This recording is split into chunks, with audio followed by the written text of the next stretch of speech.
8वां अध्याय भरत जी का मृग के मोह में फंसकर मृग योनि में जन्म लेना।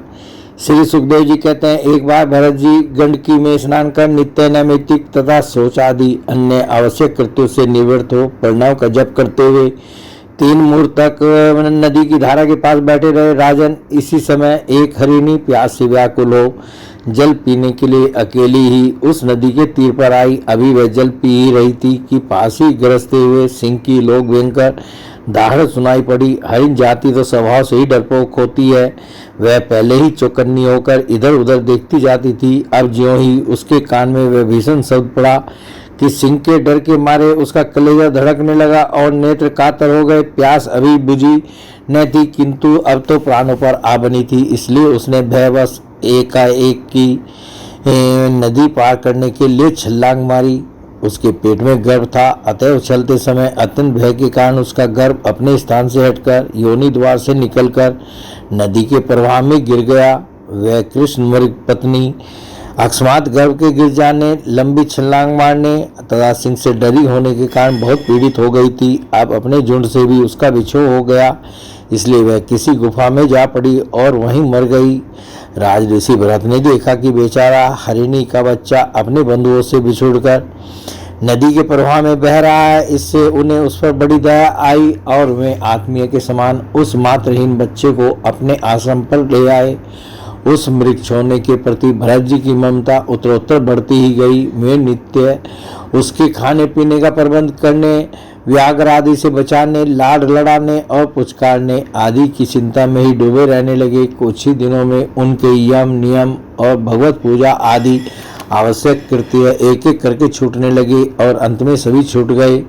उन्हें ऐसा विचार रहने लगा, अहो कैसे खेद की बात है, इस बेचारे दीन मृग सोने को काल चक्र के वेग ने अपने झुंड सुहृद और बंधुओं से दूर करके मेरी शरण में पहुंचा दिया है। यह मुझे ही अपना माता पिता भाई बंधु और युद्ध के साथी संगी समझता है। इसे मेरे सिवा और किसी का पता नहीं है और मुझ में इसका विश्वास भी बहुत है। मैं भी शरणागत की उपेक्षा करने में जो दोष है उन्हें जानता हूँ, इसलिए मुझे अब अपने इस आश्रित का सब प्रकार की दोष बुद्धि छोड़कर अच्छी तरह पालन पोषण और प्यार दुलार करना चाहिए।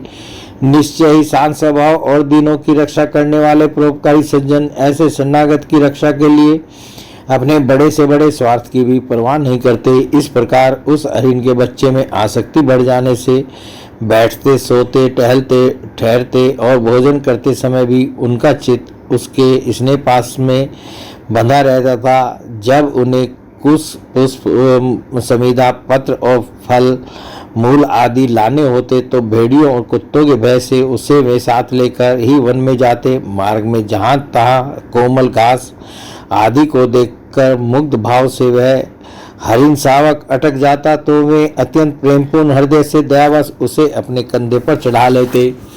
इसी प्रकार कभी गोद में लेकर और कभी छाती से लगाकर उसका दुलार करने में भी उन्हें बड़ा सुख मिलता। नित्य नैमित्तिक कर्मों को करते समय भी राजेश्वर भरत बीच बीच में उठकर उस मृग बालक को देखते और जब उस पर उनकी दृष्टि पड़ती तभी उनके चित्त को शांति मिलती। उस समय उसके लिए मंगल कामना करते हुए कहने लगते, बेटा तेरा सर्वत्र कल्याण हो।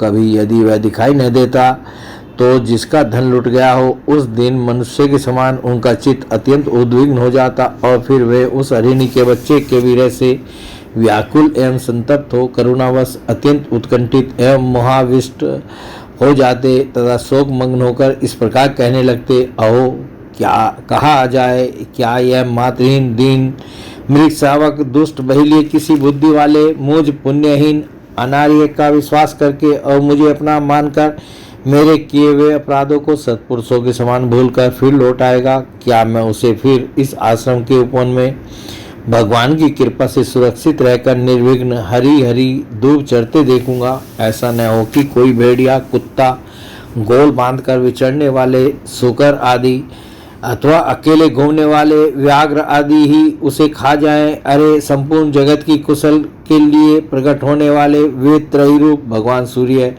अस्त होना चाहते हैं किंतु अभी तक वह मृगी की धरोहर लौटकर नहीं आई। क्या वह हरिण राजकुमार मुझ पुण्यहीन के पास आकर अपनी भांति भांति की मृग शावक कोचित उन मनोहर एवं दर्शनीय क्रीड़ाओं से अपने स्वजनों का शोक दूर करते हुए मुझे आनंदित करेगा। अहो, जब कभी मैं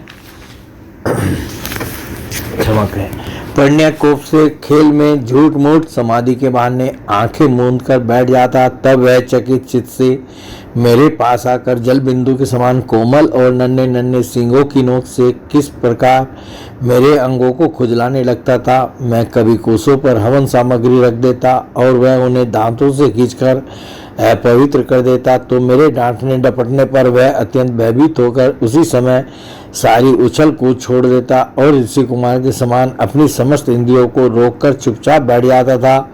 फिर पृथ्वी पर उस मृग शावक के खुर के चिन्ह देखकर कहने लगते, और इस तपस्विनी धरती ने ऐसा कौन सा तप किया है जो उस अति विनीत कृष्ण सार किशोर के छोटे छोटे सुंदर सुखकारी और सुकोमल खुरों वाले चरणों के चिन्हों से मुझे, जो मैं अपना मृग धन लूट जाने से अत्यंत व्याकुल और दीन हो रहा हूँ, उस द्रव्य की प्राप्ति का मार्ग दिखा रही है और स्वयं अपने शरीर को भी सर्वत्र उन पद चिन्हों से विभूषित कर स्वर्ग और अपवर्ग के इच्छुक दिव्यों के लिए यज्ञ स्थल बना रही है। चंद्रमा में मृग के साथ श्याम चिन्ह देख उसे अपना ही मृग मानकर कहने लगते, अहो, जिसकी माता सिंह के भय से मर गई थी, आज वही मृग शिशु अपने आश्रम से बिछुड़ गया है। अतः उसे अनाथ देखकर क्या ये दीन वत्सल भगवान नक्षत्रनाथ दयावश इसकी रक्षा कर रहे हैं। फिर उसकी शीतल किरणों से आह्लादित होकर कहने लगते, अथवा अपने पुत्रों के वियोग रूप दावानल की विषम ज्वाला से हृदय कमल दग्ध हो जाने के कारण मैंने एक मृग बालक का सहारा लिया था।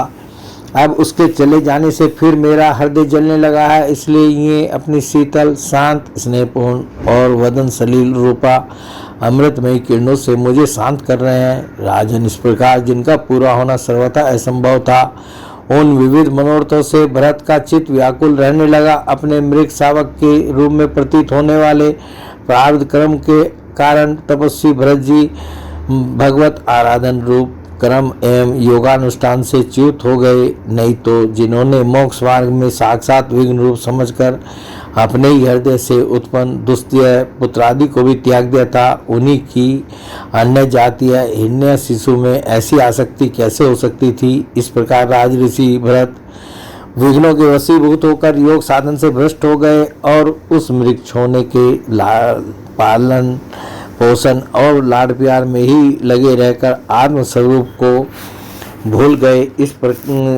इसी समय जिसका टलना अत्यंत कठिन है, वह प्रबल वेगशाली कराल काल चूहे के बिल में जैसे सर्प घुस आए, उसी प्रकार उनके सिर पर चढ़ आया।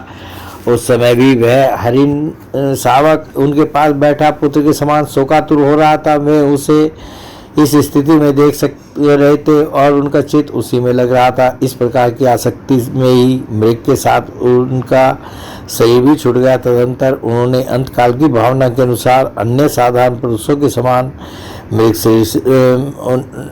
शरीर ही मिला, किंतु उनकी साधना पूरी थी। इससे उनकी पूर्व जन्म की स्मृति नष्ट न हुई। उस योनि में भी पूर्व जन्म की भगवत आराधना के कारण प्रभाव से अपने मृग रूप होने का कारण जानकर वे अत्यंत पश्चाताप करते हुए कहने लगे, अहो, बड़े खेद की बात है, मैं संयमशील महानुभाव के मार्ग से पतित हो गया। मैंने तो धैर्यपूर्वक सब प्रकार की आसक्ति छोड़कर एकांत और पवित्र वन का आश्रय लिया था।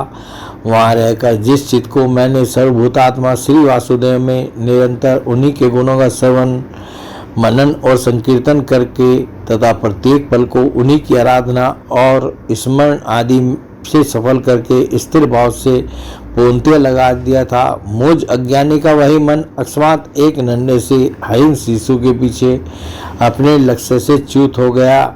इस प्रकार मृग बने हुए राजऋषि भरत के हृदय में जो वैराग्य भावना जागृत हुई, उसे छिपाए रखकर उन्होंने अपनी माता मृगी को त्याग दिया और अपनी जन्मभूमि कालंजर पर्वत से में फिर शांत स्वभाव मुनियों के प्रिय उसी सालग्राम तीर्थ में, जो भगवान का क्षेत्र है, पुलस्त्य और पुलह ऋषि के आश्रम पर चले आए।